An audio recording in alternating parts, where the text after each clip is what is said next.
Hi, I'm Kylie, and I'm in Management 301, Section 6 online, and this is my organizational behavior semester project. I have decided to do it on Tinkerbell, and in this intro video, I'm going to go through all 6 of the movies in the Tinkerbell franchise as fast as I can while still getting across the storylines. That way, we're all starting with kind of a baseline understanding of the movies. The first one is Tinkerbell, just that's the name of the movie.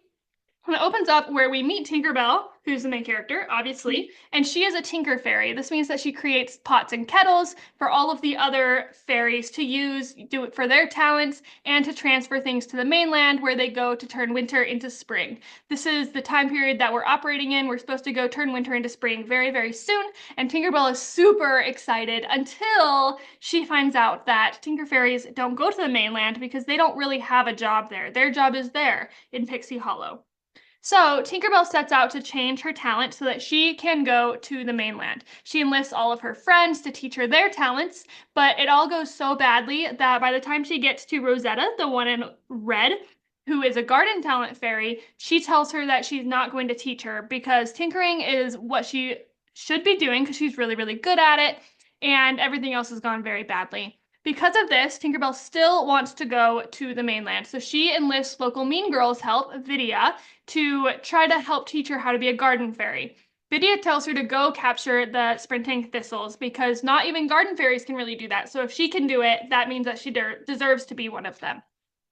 When she goes to do this, it goes very badly. The sprinting thistles go right through all the preparations for spring and destroys everything. This is really bad because last time they weren't able to do the changing of the seasons on time. It plunged Earth into an ice age, which, yes, gave us another really good franchise, but they don't want that to happen again. So Tinkerbell, obviously very upset, goes and sulks, but since it's her fault, she does come up with a plan to fix it. And when she presents this plan to Queen Clarion, she decides to go with it because they have no other options. They are running out of time, so they do it and they end up successfully saving Spring. And she gets to go to the mainland to deliver this music box that she found and fixed to Wendy back on the mainland. Tinkerbell and the Lost Treasure is the second movie in the franchise. She is entrusted to build the Autumn Scepter, which will restore the pixie dust tree, which gives them their power of flight using the pixie dust. While she's doing this, she breaks the magical moonstone, which gives the scepter its power, and so she has to go on an adventure to go find this magical mirror, which she can use her one wish that's left in the mirror to restore the moonstone. She isn't able to do that, but with the help of her friend Terrence and Blaze, they make a scepter that works with the broken moonstone, and they still restore the pixie dust tree that way. Tinkerbell and the Great Fairy Rescue is next. Um, Tinkerbell goes to the human world, which is where this movie is set, and she gets involved with some human stuff, which you're not supposed to do because humans are dangerous and mostly evil. And she gets captured by a human girl named Lizzie. And although Lizzie ends up being nice and Tinkerbell has a good bond with her, Vidya just sees her when she first gets captured and is actually in a cage. So Vidya rushes back, and while she's bonding with Lizzie, she is working with all of her other friends to save her. At the end, they all end up being friends, but first they had to save Vidya from Lizzie's dad, and Lizzie and her dad end up also being their friends. Secret of the Wings, Tinkerbell crosses the border and meets her long lost sister Periwinkle, who's a frost fairy. Because she was able to go to the cold side using a coat, she wants to be able to have Periwinkle come to the warm side. So she builds this ice machine, which ends up inadvertently setting off a freeze in the warm seasons of Pixie Hollow. Tinkerbell remembers that frost protects alive things from cold, though, so she enlists Periwinkle and her friends' help, who are also frost fairies, to put frost over the pixie dust tree, which was being threatened by this freeze. They are able to save the pixie dust tree using the frost.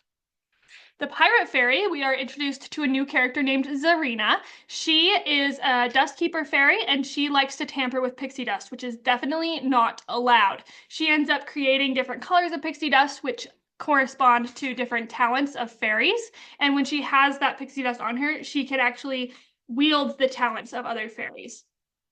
Um, but this is not allowed. So she ends up abandoning Pixie Hollow and teaming up with Captain Hook, and she steals the blue pixie dust so that they can make their own tree. When Tink and friends go try to stop her, excuse me, they get their talent switched because Zarina uses her fancy colored dust to do so.